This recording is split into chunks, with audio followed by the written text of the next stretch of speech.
Hai, Assalamualaikum dan salam sejahtera semua. Jom belajar bersama Cikgu Najwa dalam subjek fizik tingkatan 5 KSSM. Okey, apa khabar? Cikgu harap semuanya dalam keadaan yang sihat, sejahtera dan ceria-ceria selalu.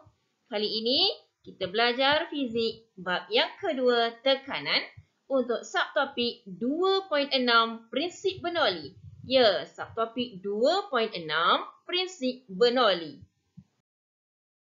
Okey, standard pembelajaran yang perlu dikuasai untuk subtopik kali ini adalah murid dapat memerihalkan kesan halaju bendalir kepada tekanan.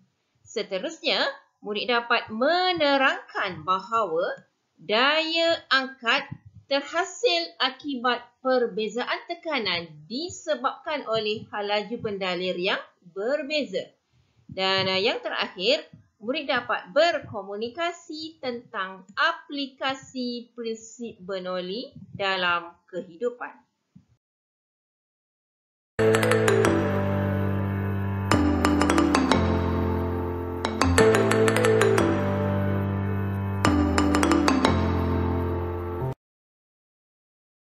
Alright, istilah penting yang akan dibincangkan dalam subtopik kali ini iaitu yang pertama berkaitan dengan konsep prinsip Bernoulli.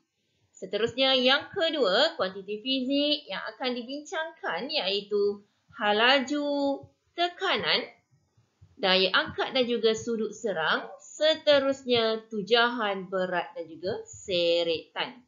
Yang ketiga, satu radas yang istimewa dalam prinsip ini iaitu tiub Venturi. Selanjutnya, yang keempat, kita lihat satu bentuk yang baru untuk kita pelajari dalam prinsip Bernoulli iaitu aerofoil. Okey, aerofoil. Dan yang terakhir, yang kelima, dibincangkan aplikasi dalam prinsip Bernoulli seperti kapal terbang, penunu Bunsen, kereta lumba dan juga satu bidang sukan iaitu bidang bola sepak, iaitu untuk menyepak bola secara melengkung. Okey, sepakan bola melengkung. Okey, cuba lihat di sekeliling kita. Satu fenomena alam ataupun kejadian yang berlaku iaitu contohnya yang telah dicatatkan oleh satu akhbar Astro Awani pada tahun 2015 yang bertajuk Bumbung Rumah, Bumbung Sekolah Terbang, Dewan Musnah ditiup angin kencang. Semasa kejadian ribut, angin kencang bertiup pada bumbung zinc mungkin boleh menyebabkan bumbung itu tercabut dan diterbangkan oleh angin. Persoalannya, bagaimanakah kejadian ini berlaku? Okey, secara umumnya kita boleh katakan bahawa terdapat perbezaan tekanan di dalam rumah dan di atas bumbung telah menyebabkan bumbung tercabut. Okey. Sebenarnya kejadian ini berkaitan dengan satu penerangan dalam prinsip Bernoulli. So, stay tune untuk mengetahui apakah itu prinsip Bernoulli. Jom kita lihat dulu kepada pengenalan kesan halaju bendalir kepada tekanan. Okey, sila like video ini jika ianya bermanfaat dan subscribe Cikgu Najwa Channel agar channel ini terus berkembang. Jom kita cuba seketika untuk melihat kesan tiupan udara di bawah sehelai kertas yang dilipat. Okey, caranya kita lipatkan kertas kepada 3 bahagian dan diletakkan di atas meja. Okey, cuba kita angkat sehelai kertas yang dilipat dengan meniup udara di bawah kertas itu. Okey, apabila kita tiup dengan kuat pada ruang udara di bawah kertas, kertas itu kelihatan tertekan rapat pada permukaan meja. Kenapa ianya berlaku sedemikian? Okey, sebenarnya perkara ini berlaku disebabkan oleh kewujudan perbezaan tekanan hasil daripada perbezaan halaju udara. Seterusnya, kita cuba pula aktiviti 2.13 seperti dalam buku teks muka surat 78. Aktiviti ini bertujuan untuk menjana idea bahawa halaju bendalir yang tinggi mewujudkan kawasan bertekanan rendah. Okey, yang pertamanya kita menggunakan sekeping kertas. Okey, pegang sehelai kertas A4 dengan kedua-dua belah tangan dan tiup bahagian atas kertas itu seperti dalam gambar foto. Apa yang berlaku? Okey, daripada aktiviti ini kita dapat perhatikan bahawa kertas terangkat ke atas pada bahagian hujungnya. Kenapa berlakunya sedemikian? Okey, sebenarnya terdapat pengaliran udara halaju yang tinggi pada bahagian atas kerana kita dah tiup tadi kan. Okey, kawasan atas ni menyebabkan halaju V-nya adalah tinggi. Bila halaju kawasan tersebut tinggi, maka tekanan P-nya adalah rendah. Okey, manakala bahagian bawah kertas tersebut kita tak tiup dia maksudnya angin yang biasa sahaja, adalah halaju udaranya adalah lebih rendah. Apabila halaju lebih rendah, maka tekanan P-nya adalah lebih tinggi. Apabila terdapat perbezaan tekanan, kita lihat bahagian bawah tekanannya lebih tinggi berbanding dengan bahagian atas kertas, tekanan P-nya lebih rendah. Jadi wujudnya perbezaan tekanan. Keadaan ini menghasilkan satu daya yang bertindak dari kawasan tekanan tinggi ke kawasan tekanan rendah menyebabkan kertas di hujungnya tertolak ke atas. Bahan yang seterusnya digunakan 2 biji belon. Okey, gantungkan 2 biji belon berisi udara berhampiran di antara satu sama lain seperti gambar foto. Seterusnya, kita tiupkan udara dalam ruang di antara 2 biji belon itu menggunakan penyedut minuman. Perhatikan apa yang berlaku pada pergerakan belon tersebut.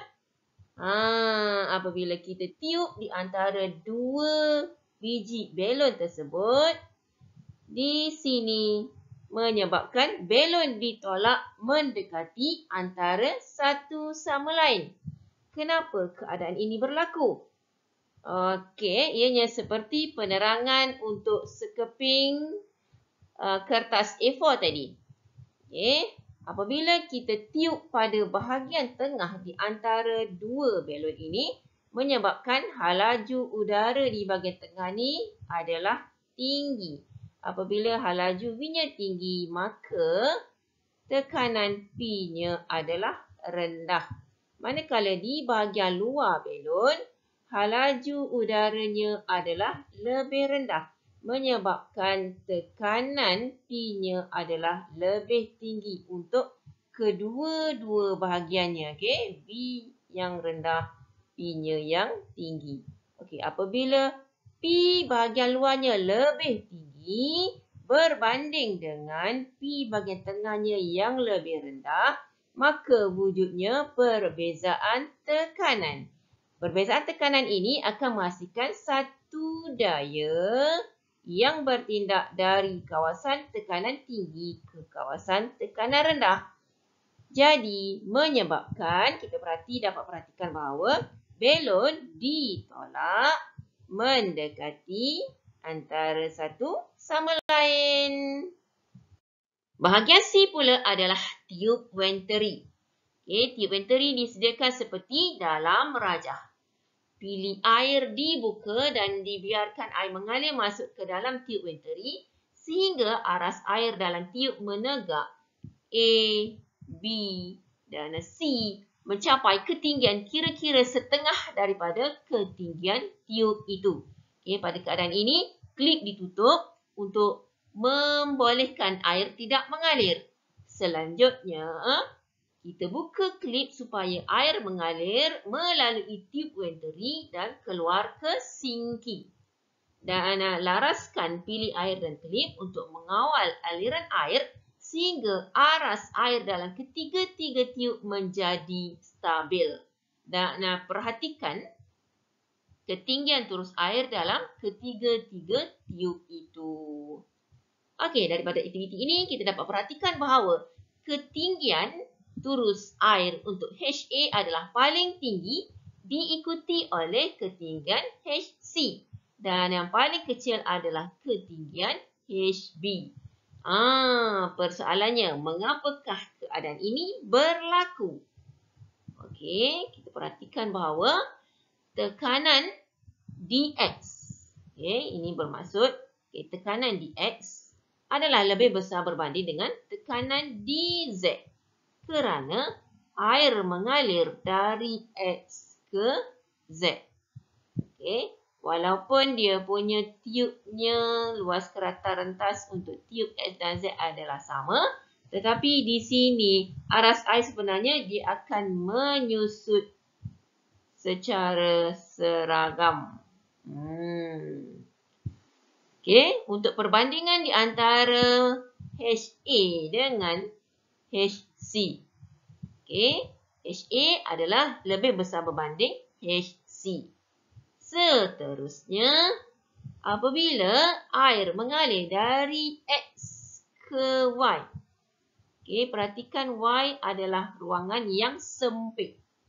Apabila dia melalui ruangan yang sempit, halaju air adalah bertambah, menyebabkan tekanan air berkurang. Bila tekanan air berkurang, menyebabkan ketinggian turus HB adalah paling rendah. Tekanan di Y tak tinggi, tak paling rendah. Jadi, dia akan tolak aras airnya paling rendah. So, HB paling rendah. Seterusnya, apabila air mengalir dari Y ke Z. Dari yang sempit ke kawasan yang lebih luas, halaju airnya berkurang, menyebabkan tekanan airnya bertambah. Sebab itulah HB dengan HC. HC lebih tinggi kerana tekanan di Z ni lebih tinggi, menyebabkan ditolak aras air itu lebih tinggi berbanding dengan HB. Okey. Dapat dibuat kesimpulan untuk aktiviti ini bahawa halaju air bergantung kepada keluasan tiub itu. Semakin kecil tiub A nya, semakin kecil luas kerata rentas A nya, semakin tinggi halaju air. Semakin tinggi halaju air. Sebab tu bila halaju air tinggi, tekanan rendah, jadi ketinggian air adalah paling rendah kerana dia punya tekanannya paling rendah. Kita lihat pula kepada konsep prinsip Bernoulli. Sila like video ini jika ianya bermanfaat dan subscribe Cikgu Najwa channel agar channel ini terus berkembang. Prinsip Bernoulli. Apakah penyataan dalam prinsip Bernoulli? Prinsip Bernoulli menyatakan bahawa apabila halaju pengaliran suatu bendalir bertambah, tekanan dalam bendalir akan berkurang atau sebaliknya.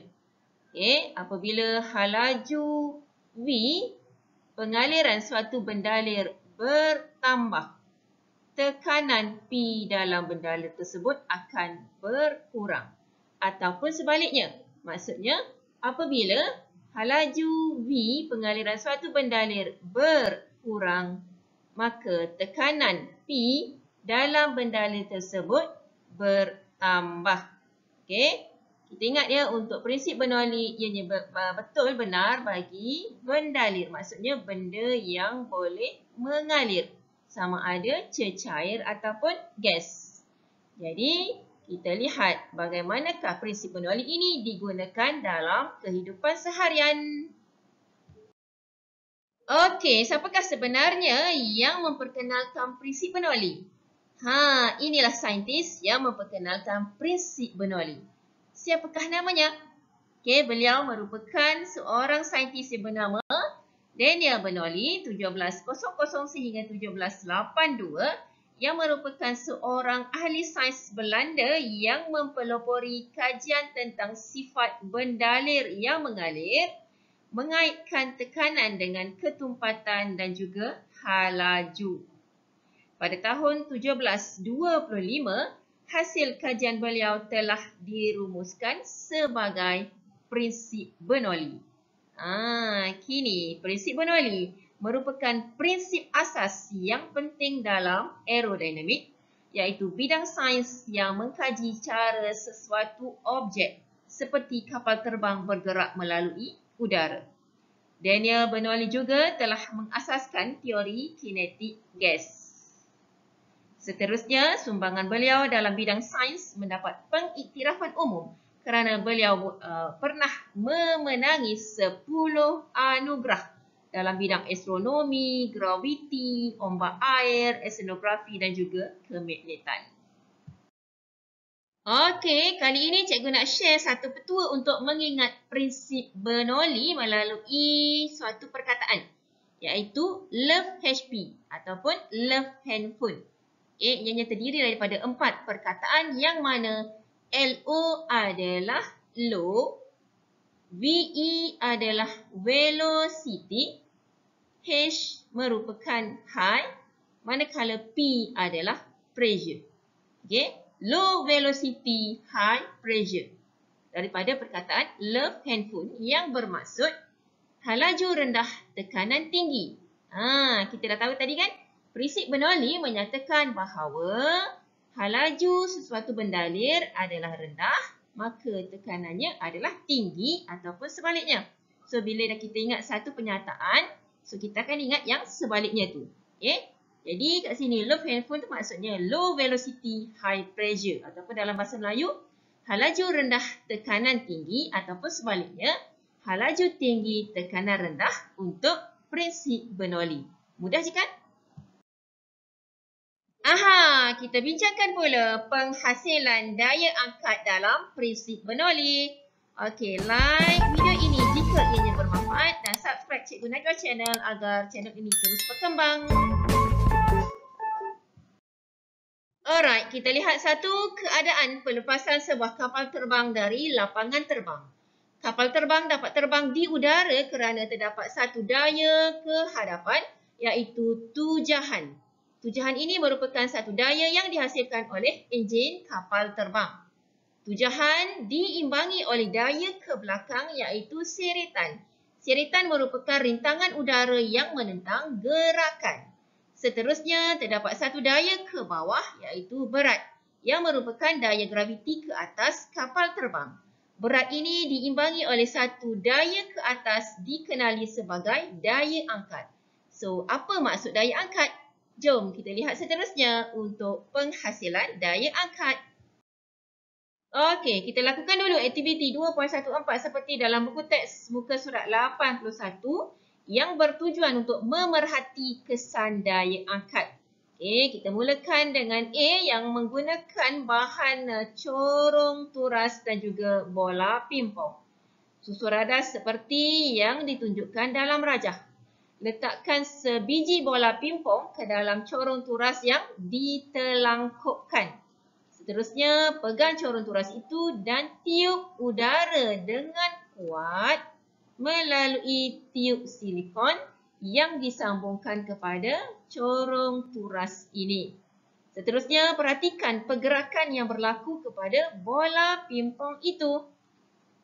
Daripada aktiviti ini, kita dapat perhatikan bahawa didapati bola pimpongnya terapung ataupun terangkat dari meja ataupun lantai yang telah kita letakkan bola pimpong tadi. Mengapa berlakunya sedemikian? Okey. Di sini pada bahagian atas bola pimpong, udara mengalir dengan halaju yang tinggi disebabkan kita tiup daripada bahagian atas, membentuk kawasan yang bertekanan rendah mengikut prinsip Bernoulli. Manakala pada bahagian bawah pula ianya membentuk kawasan yang tekanannya lebih tinggi kerana halaju di bahagian bawahnya adalah lebih rendah. Okey, pada bahagian atas tekanannya lebih rendah, manakala bahagian bawahnya tekanan lebih tinggi. Di sini mewujudkan perbezaan tekanan. Okey, tekanan rendah bahagian atas dengan tekanan bahagian bawahnya yang lebih tinggi. Jadi membentuk daya paduan. Daya paduan ini dikenali sebagai daya angkat yang boleh mengangkat bola pingpong ke atas. Untuk B pula, kita gunakan kick aerofoil. Okey, sediakan susunan radar sebagai kick aerofoil seperti dalam gambar foto. Hidupkan penghembus supaya udara ditiup melalui aerofoil itu. Perhatikan pergerakan yang berlaku pada aerofoil. Okey, aerofoil ni kita letakkan di hadapan penghembus tu yang mana bentuk bahagian bawahnya adalah rata, bahagian atasnya adalah melengkung. Ni satu bentuk istimewa. Dinamakan aerofoil. Okey.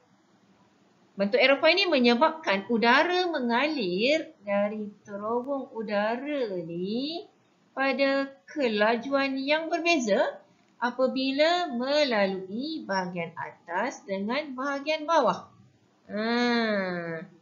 Bila ianya berbeza, keadaan yang pada bahagian atas ni yang melengkung ni dan bahagian bawah yang rata menyebabkan satu daya angkat terhasil daripada perbezaan tekanan yang disebabkan oleh pengaliran udara dengan laju yang berbeza. Pada kenderaan terdapat aerofoil di sayap kapal terbang. Aerofoil ni merupakan satu bentuk kerata rentas sayap. Jadi, apakah istimewanya bentuk aerofoil ini? Jom kita lihat seterusnya. Bentuk aerofoil pada sayap kapal terbang menyebabkan udara mengalir pada kelajuan yang berbeza melalui bahagian atas dan bahagian bawahnya. Menurut prinsip Bernoulli, laju udara yang tinggi pada bahagian atas mewujudkan suatu kawasan yang bertekanan rendah. Manakala laju udara yang rendah pada bahagian bawah menghasilkan kawasan bertekanan udara yang tinggi. Perbezaan tekanan ini menghasilkan satu daya angkat yang bertindak ke atas kapal terbang. Apabila suatu kapal terbang ini bergerak ke hadapan, sebenarnya udara mengalir di bahagian atas, bergerak naik dan kemudian turun dengan laju yang tinggi. Oleh itu, kawasan yang bertekanan rendah tercipta pada sisi atas ataupun pada bahagian atas. P-nya yang rendah disebabkan V-nya yang tinggi. Manakala udara di bawah sayap bergerak dengan kelajuan yang lebih rendah, V-nya lebih rendah daripada udara bahagian atas. Oleh itu, tekanan P udara di bawah sayapnya adalah lebih tinggi daripada bahagian atas sayap. Perbezaan tekanan ini antara kedua-dua kawasan menghasilkan satu daya angkat pada sayap. Daya ini menolak sayap ke atas untuk mengekalkan kedudukan kapal terbang di udara. Seterusnya, daya angkat ini dihasilkan pada aerofoil dengan menghasilkan prinsip Bernoulli. Daya angkat ini sebenarnya boleh dikira dengan satu formula iaitu menggunakan formula asas untuk tekanan. P sama dengan FA. P sama dengan F per A. Manakala F pula sama dengan P per A. Jadi, apabila terdapat dua kawasan tekanan yang berbeza, maka P2 tolak P1 yang mana P2 tolak P1 adalah perbezaan tekanan dan A adalah luas permukaan aerofoil. Okey, jumlah daya angkat yang bertindak ke atas kapal terbang juga dipengaruhi oleh sudut serang. Apa itu sudut serang? Jom kita teruskan kepada slide yang seterusnya. Daya angkat yang terhasil pada aerofoil bertindak dari kawasan tekanan tinggi ke kawasan tekanan rendah. Seterusnya, jumlah daya angkat dipengaruhi oleh sudut serang tertentu. Aerofoil mengenakan satu daya pada aliran udara. Okey, mengikut hukum gerakan Newton ketiga, apabila terdapat satu daya tindak balas bertindak pada sayap kapal terbang, ianya menyumbang satu lagi daya iaitu daya angkat yang bertindak ke atas kapal terbang. Daya angkat ini dipengaruhi oleh sudut serangan. Bagi sudut yang kecil menghasilkan daya angkat yang kecil. Manakala bagi sudut yang besar, ianya akan menghasilkan satu daya angkat yang besar. Bagi sudut-sudut yang sangat besar, hubungan daya angkat dengan sudut adalah sangat rumit disebabkan oleh pergolakan udara. Secara umumnya untuk menghasilkan daya angkat yang lebih besar, jadi kita tambahkan sudut serang. Apabila sudut serang bertambah, maka daya angkat pun bertambah. Sekarang kita lihat pula aplikasi prinsip Bernoulli dalam kehidupan seharian. Okey, jom like video ini jika ianya bermanfaat dan subscribe Cikgu Najwa channel agar channel ini terus berkembang. Prinsip Bernoulli diaplikasi secara meluas dalam pelbagai bidang termasuk pengangkutan, sukan dan juga peralatan makmal. Contohnya dalam peralatan makmal digunakan dalam penunu bansen. Contohnya suatu bekalan gas dialirkan kepada penunu bansen. Gas keluar dengan laju dari muncung sempit. Ini menyebabkan satu kawasan tekanan rendah terhasil. Tekanan atmosfera di luar yang lebih tinggi menolak udara ke dalam penunu bansen melalui lubang udara dan bercampur dengan gas tersebut. Campuran gas dan udara kemudiannya menghasilkan nyalaan berwarna biru dan tidak berjelaga. Dalam bidang sukan pula iaitu untuk sukan kereta lumba. Contohnya kereta Formula 1. Ianya mempunyai spoiler pada bahagian belakang kereta yang mana dibina berbentuk aerofoil, tapi aerofoil yang terbalik berbanding dengan bentuk aerofoil pada sayap kapal terbang. Okey, dia punya keadaan untuk spoiler bagi kereta lumba ini yang pertamanya apabila ada udara mengalir melalui spoiler, udara mengalir dengan hal laju yang rendah pada bahagian atas menghasilkan kawasan tekanan yang tinggi. Seterusnya, pada bahagian bawah pula, udara mengalir dengan hal laju yang tinggi menghasilkan kawasan tekanan yang rendah. Keadaan ini mewujudkan daya ke bawah. Daya ke bawah ini penting untuk menghasilkan daya cengkaman pada kereta. Cengkaman yang lebih pada litar lumba itu untuk mengelakkan kereta lumba terbabas semasa berada dalam perlumbaan.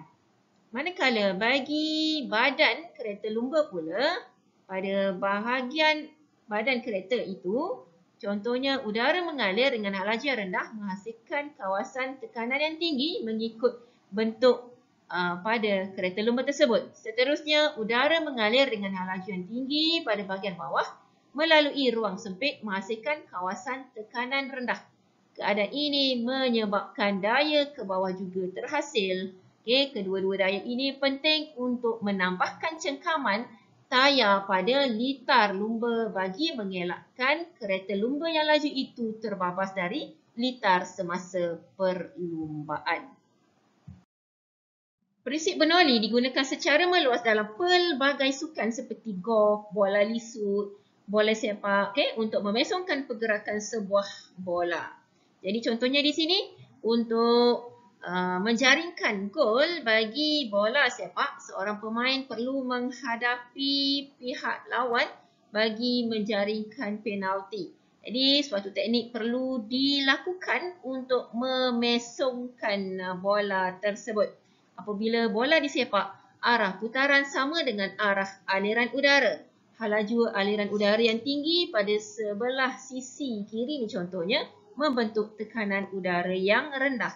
Seterusnya, sebelah sisi kanan, arah putaran bertentangan dengan arah aliran udara. Hal laju aliran udara yang rendah membentuk tekanan udara yang tinggi. Keadaan ini menyebabkan satu daya sisi ke atas bola mengubah arah gerakan bola sehingga membolehkan bola masuk gol secara melengkung. Aliran udara memecut pada satu sisi kiri tersebut menjadi perlahan pada sisi sebelah kanan yang lain. Dengan itu, satu daya bersih akan bertindak untuk memesongkan bola daripada laluan lurusnya. Jadi, bola tersebut mungkin akan dijaringkan. Gol! Prinsip Bernoulli juga diaplikasikan dalam komponen kereta, contohnya karburator kereta. Karburator adalah salah satu bahagian penting dalam enjin kereta di mana wap petrol dicampur dengan udara sebelum disalurkan ke silinder enjin. Okey, udara mengalir melalui kawasan yang sempit ini seperti yang telah kita bincangkan dalam tube venturi tadi. Apabila melalui kawasan yang sempit, ini akan bergerak dengan laju yang tinggi menghasilkan tekanan yang rendah. Jadi, petrol akan keluar dari jet halus ini dan bercampur dengan udara. Okey, campuran petrol dan udara kemudian disalurkan ke silinder enjin untuk menghasilkan pembakaran yang lengkap. Alright, kita bincangkan satu lagi aplikasi Bernoulli iaitu untuk penyembur racun serangga. Apabila ombuh ditolak memasuki silinder, udara terpancut keluar dengan laju yang tinggi melalui bukaan sempit. Seterusnya, wujudnya satu tekanan yang rendah, satu kawasan yang bertekanan rendah terhasil di sekitar bukaan tersebut.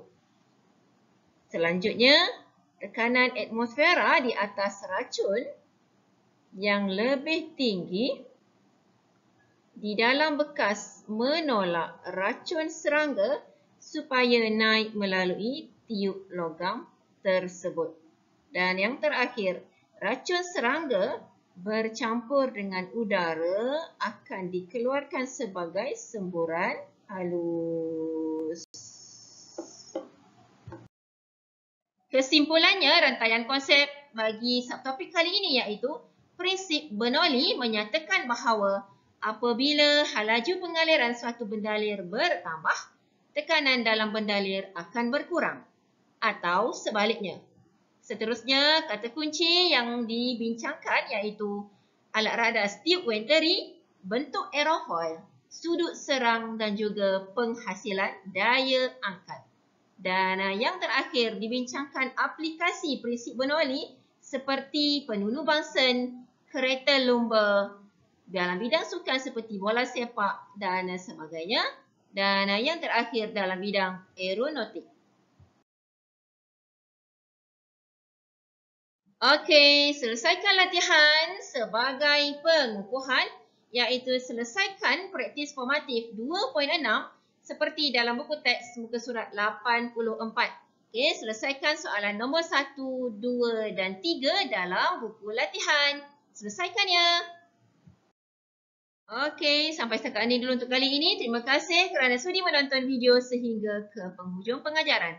Cikgu ucapkan selamat maju jaya agar berjaya dengan cemerlang dalam subjek fizik.